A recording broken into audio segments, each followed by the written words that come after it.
the playoffs. Tomorrow night, TD Garden, 8 o'clock. And on the line here, we have NESN's Andrew Raycroft, former Bruin and former Leaf. How long were you on the Leafs, Andrew? 2 years. 2 years with the Leafs. Okay. Josh Dolan, who's with us, brought up a stat. Did you have the most? Did you set a record with the Leafs or a team record with the Leafs at some point? I did. Wins in a season. So I had 37 wins my first year up there. Wow. Wow. Yeah. That's amazing. Yeah, so I Tied with that. Ed Belfour. Yeah, just the last couple of years, Freddie Anderson got 38 maybe in like 18 or 19 or something like that. So Okay. I'm one behind now. Some pretty great company right there. Yeah, that's pretty awesome. There you go. And I think I mean, in my amateur opinion, it's going to come down to. It always does, but it's going to come down to the goalies here. And I think Bruins have the edge because we have two really good goalies, and in Ullmark and Swayman. Do you think they're going to continue to switch off with them as in the playoffs? I think we'll see both guys. I don't think it'll be a direct switch off, a rotation. I don't think we'll see 1, 2, 3, 4, 1, 2, 1, 3, 5, 7, and then 2, 4, 6. Don Sweeney talked about performance-based still at some point, but I do think we see both guys, and I do think that both of these guys are too good to lose 3 first-round series in a row. So I agree in that the goaltending's the difference, or can be a difference, and these guys have to be great, whether it's individually or collectively, and get the Bruins through this first round. What do you see? The more I see the Bruins and read about them, it's their defense, it's their goalies, but the Maple Leafs, their offense is pretty sharp. What do you think the key is to shutting them down? Yeah, they have the best goal scorer in the world. That's Austin Matthews. So you have to limit him. You're not shutting him down over 7 games. He's going to score his goals. He's just too good and powerful. But you have to limit the damage he does, or his line mates do with him. And then they're deep up front too. So you still have the Marners, the Tavareses, the Nylander had 97 points. So it's going to be a little bit of defense by committee and a lot of making sure you get the puck out of the zone when you have that opportunity. No second chances. Again, they're going to generate. They're going to create offense. You just don't want to give them anything for free. That's going to be the real key.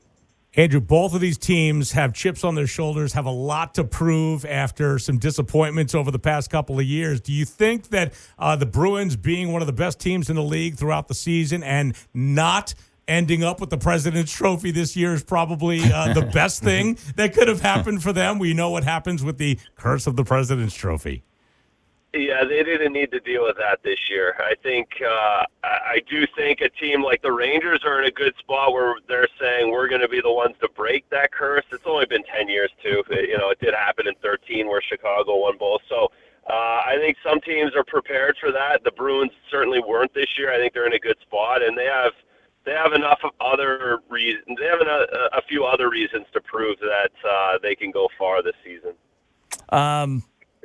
With the time we have left, can I get a couple of words on Jack Edwards stepping down? He is one of my favorite sports broadcasters of all time because there's nobody else like him. People say he's too much of a homer. I don't believe in that at all. If you're a Boston fan, you love him. No, not at all. To me, he's one of the greatest. You've worked with him. What are your thoughts about Jack stepping down? Jack's the best, and I was around when Jack first came in. I was playing, so I've known Jack a really long time now.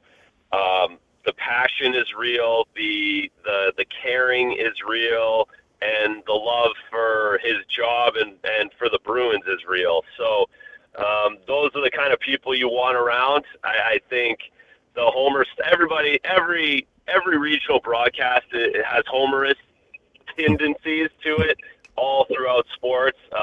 Jack did take it to another level at times. He sure did. That's the Massachusetts way. Right, exactly. Or New England way. Like, that's what New England people do, and that's why He's so beloved here and probably hated in many other places, just like all other New England people, whether it's the Patriots, the Red Sox, people in Toronto don't like you because of that brashness and abrasiveness and the proudness of being from this area. And I think Jack conveyed that on most nights. And personally, again, like the way he's helped and supported me as I've gotten back into this, the last 4 or 5 years, I can't say enough about him. So, again, I'm glad he's gotten this send-off. He deserves it, and you hope to see him around a lot. And hopefully for Bruins fans, the Bruins go all the way and take it this year. But from a broadcasting perspective, does the local broadcast team get the first round before it goes to national? Correct. So we'll have the first round. We certainly are at game 1 at NESN. The rest of the schedule came out like at 6 a.m. this morning, so I haven't dug into it. But yeah, we have this first round, and then of course they go to the second, third, fourth round. We still do pre and post and intermissions. We just won't have the game broadcast. And when can people see you on NESN during all this? You still doing the pre or the halftime? Correct. I'll be there pre-game, intermission. I might do some reporting this series. That's still up in the air. So as in this business, I'll be the last to know. So I'm going to be in the building either way tomorrow night, but hopefully I'm working. You did hear Mike say halftime, didn't you? Oh, I say halftime? Sorry. I let it go. All right. Sorry, buddy. All right. I did college hockey at ESPN like 2 weeks, last 3 weeks, and everyone was saying halftime. And I'm just sorry, man. All right, it's cringy. So. Then I won't bring it up either. And just before we go, and I know we just gave him accolades, and you just announced this. You gonna go for Jack's job? Oh no, that's way above my pay grade. I cannot keep up with all those names and keeping track of where the puck is. I can talk about hockey and the play that happened after the whistle. A good analyst. That's not me. Yeah. Yeah, you got to actually. I think you have to go to school for that. I think you have to actually go to school to be the play-by-play guy. The analysts, those guys we're all, that's a different story. Yeah. I always said if Jack Edwards didn't do what he did, he would be an awesome rapper. He would be an amazing. His vocabulary is incredible. He's got just such a call That or the call History in. Channel. Right, Just something a like motivational History Channel. Napoleon, look at this goon coming up from Corsica. The guy has no feelings whatsoever. The auctioneer, because just the brain to the mouth. Some people just don't work that quickly as a play-by-play announcer. Yeah, and I've tried doing it for alumni games. That job is hard. I mean, you can ask Razor. And those guys play slow. Yeah, well, I mean, yeah. No offense. So doesn't my brain. All right. Andrew Razor Raycroft, you can see him on NESN pregame for the Bruins and at halftime. Yeah. He's the halftime show. Check him out, him and Janet Jackson. Hey, Razor, thanks again, man. I appreciate your time. Hopefully we'll talk again for the next round. All right, that's perfect. Let's bank on that in a couple weeks. All right, there he is, Andrew Raycroft here at 100 FM The Pike. You missed any